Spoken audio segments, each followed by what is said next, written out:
Saúde os irmãos com a paz do Senhor. Evangelho. O que é evangelho? O que significa evangelho? Evangelho significa boas novas, novas notícias, né? Boas notícias. Isso é evangelho. O evangelho se encontra onde? Onde se encontra as boas novas ou as novas notícias? Encontra-se no Novo Testamento. Mateus, Marcos, Lucas e João. E nos demais livros que falam a respeito da vida, da doutrina, a morte e ressurreição de Cristo. Todos os ensinamentos que Jesus deixou, isso é evangelho. Não existe evangelho de Moisés, evangelho de Noé, evangelho de Elias, evangelho de Jeremias, evangelho de Jonas. Não existe isso. Existe o evangelho de Cristo, nosso Salvador. Boas novas ou novas notícias, evangelho, o que é isso? Ele veio anunciar a nossa salvação. Como fala em 1 Timóteo, que o desejo de Deus é que todos os homens se salvem.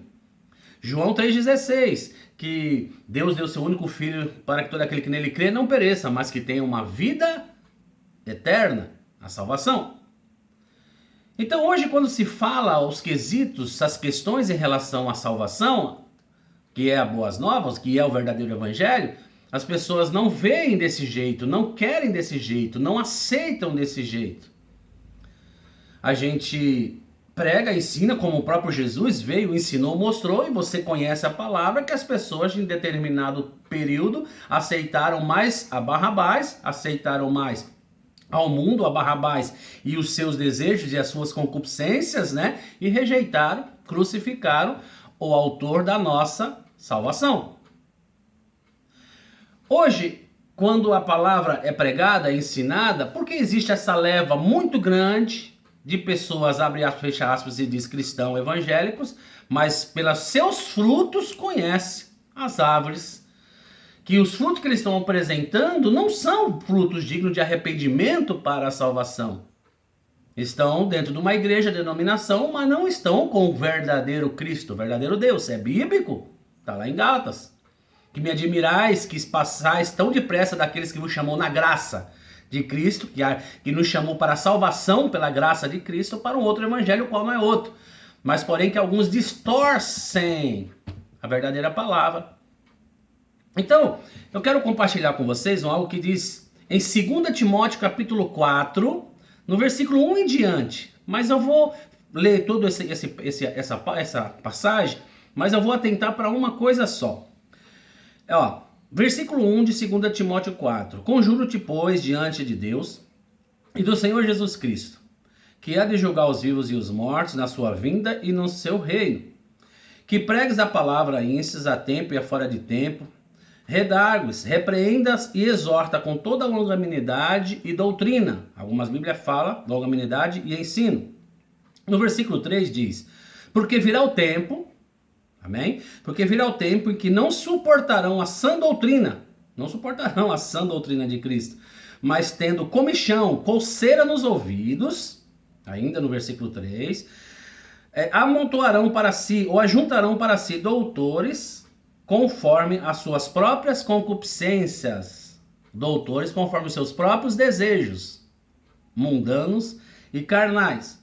No versículo 4 diz, e se desviarão os ouvidos da verdade, voltando a fábulas. Quer dizer, não vão dar ouvidos a verdades e vão voltar a fábulas. O que ele quer dizer? O que é fábulas? Fábulas são narrativas de aventura, seja ela real ou não, seja elas verdadeiras ou não, seja elas fictícias, seja elas imaginárias ou não. É uma fábula. Então são narrativas, são histórias. Eu vou explicar mais para você assim. Hoje existem pregadores que pegam uma história, vão colocar histórias de Eliseu ou de Josué, e Deus falou para Josué, não temas, porque eu estou contigo, e assim por diante. Então eles pegam essas passagens e anunciam para você, olha, Deus está falando para você que ele é contigo, não temas. Mas espera aí, olha a história de Josué, homem temente, homem fiel a Cristo. Por isso que Deus diz, não tema, porque eu estou vendo que você é fiel a mim.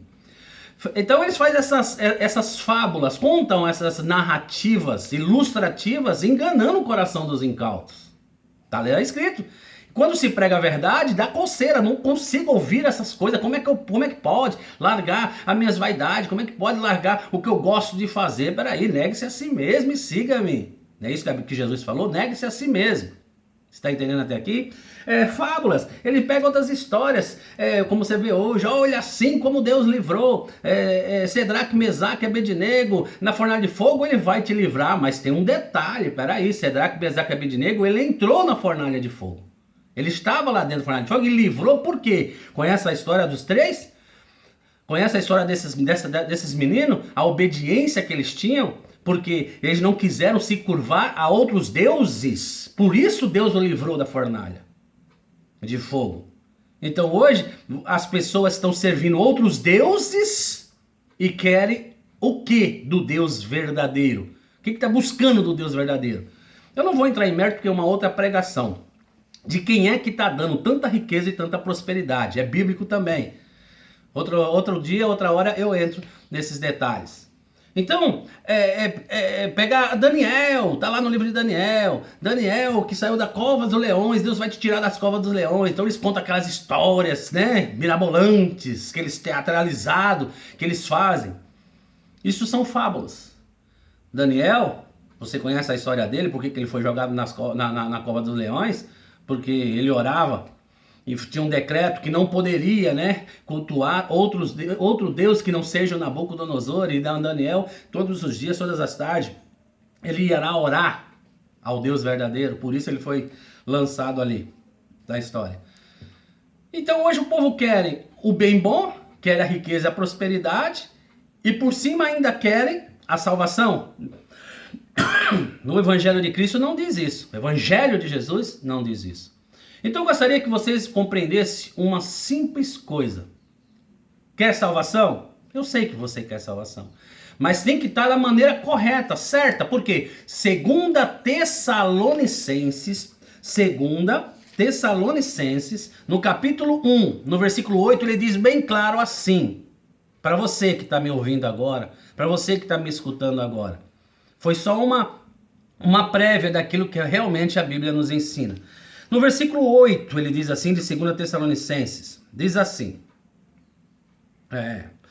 com labareda de fogo, tomando vingança contra todos aqueles que não conhecem a Deus e dos que não obedecem ao Evangelho do nosso Senhor Jesus Cristo, aos quais, por castigo, no versículo 9, por castigos padecerão eterna perdição, ante a face do Senhor e a glória do seu poder, quando vier para ser glorificado nos seus santos e para os fazer admiráveis daquele dia, em todos os que creram, porquanto o nosso testemunho foi crido entre vós. Está na sua Bíblia dessa forma. Então ele está dizendo aqui que vai vir com uma labareda de fogo. Você obedece ao Evangelho? Aquilo que foi falado agora há pouco. O Evangelho é isso aí. Obedece ou não obedece? Leia a Bíblia, igreja. Leia a Bíblia. Labareda de fogo. Evangelho de Cristo. Não é fábula. É verdade. Toma posse da palavra. Que a paz esteja com todos.